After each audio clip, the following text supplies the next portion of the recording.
अर्थ सोमवार व्रत कथा। एक साहूकार बहुत धनवान था। उसको धन आदि किसी बात की कोई कमी नहीं थी, परंतु पुत्र न होने के कारण वह अत्यंत दुखी था।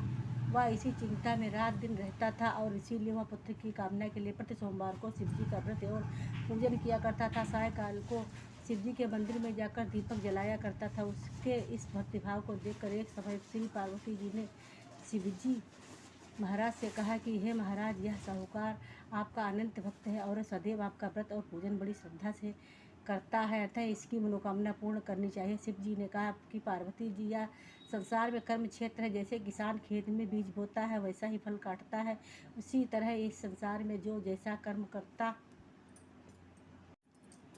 है वैसा ही फल भोगता है। पार्वती जी ने अत्यंत आग्रह से कहा कि महाराज, जब यह आपका ऐसा भक्त है और यदि इसको किसी प्रकार का दुख है तो इसका अवश्य दुख दूर करना चाहिए, क्योंकि आप तो सदैव अपने भक्तों पर दया करते हैं, उनके दुखों का दूर करते हैं। यदि ऐसा नहीं करेंगे तो मनुष्य क्यों कर आपकी सेवा व्रत पूजन करेंगे। पार्वती जी का ऐसा आग्रह देख शिव जी प्रसन्न होकर कहने लगे, हे पार्वती जी, इसके कोई पुत्र नहीं है, इसी पुत्र चिंता से यह बहुत दुखी रहता है। इसके भाग्य में पुत्र न होने पर भी मैं इसका पुत्र की प्राप्ति कर देता हूँ, परंतु यह पुत्र केवल 12 वर्ष तक ही जीवित रहेगा। इसके पश्चात वह मृत्यु को प्राप्त होगा।